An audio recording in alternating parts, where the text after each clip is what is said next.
नमस्कार साथियों, राज न्यूज बाकी में आपका स्वागत है। आज हम बात करेंगे हनुमान बेनीवाल पर। हार का डर सता रहा है हनुमान बेनीवाल को। नागौर लोकसभा चुनाव 2024 के अंदर कम वोटिंग के वजह से हनुमान बेनीवाल ने एक बयान में कहा कि कम वोटिंग की वजह से हनुमान बेनीवाल को क्या सूत्रों के हवाले से खबर पता चली है कि लगभग हनुमान बेनीवाल को हार का डर सता रहा है। अगर हनुमान बेनीवाल लोकसभा चुनाव हार जाते हैं कांग्रेस से गठबंधन करने के बाद, तो ये लगभग फाइनल माना जा रहा है कि राजस्थान की 25 सीटें बीजेपी जीतती हुई नजर आ रही है। हनुमान बेनीवाल पर केस भी लग चुका है। उन्होंने कुचेरा के अंदर जनसभा की, बिना परमिशन से भीड़ एकत्रित करने के कारण हनुमान बेनीवाल ज्योति मिर्धा लोकसभा चुनाव बीजेपी से इस बार चुनावी मैदान में, और हनुमान बेनीवाल कांग्रेस के गठबंधन के पास मुकेश भाकर, रामनिवास गावड़िया जैसे दिग्गज नेता सपोर्ट के बावजूद भी हनुमान बेनीवाल को लोकसभा चुनाव हार का डर सता रहा है। रिंचपाल मिर्धा जैसे दिग्गज जो बयानबाजी में जाने जाते हैं, राष्ट्रीय लोकतांत्रिक पार्टी और आरोलोपा के सुप्रीम हनुमान बेनीवाल को कांग्रेस से गठबंधन करने के बाद हार का डर सताया जा रहा है।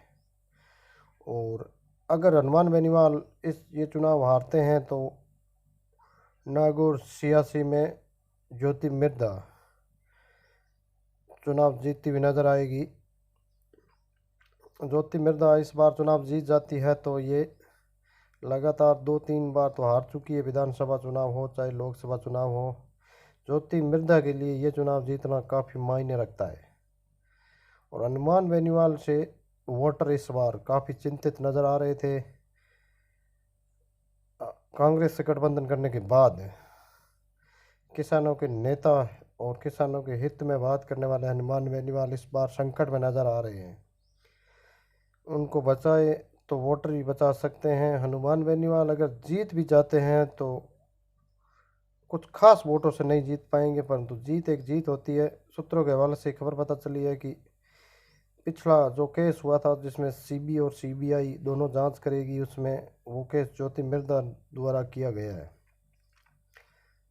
बिना परमिशन भीड़ लागू वहां एकत्रित करके जनसभा की और राष्ट्रीय राजमार्ग रोक कर बाधा डालने के बाद भी हनुमान बेनीवाल पर केस लगा है। हनुमान बेनीवाल, रविंदर सिंह भाटी जैसे दिग्गज नेताओं में ये तो चलो नेताजी और राजनीति में प्रति विरोध चलता रहता है, परंतु हनुमान बेनीवाल अपने राजनीतिक कैरियर में लगभग 30 साल हो जाएंगे, 25-30 साल हो गए। इस बार चुनाव का हारने का हल्का डर सता रहा है,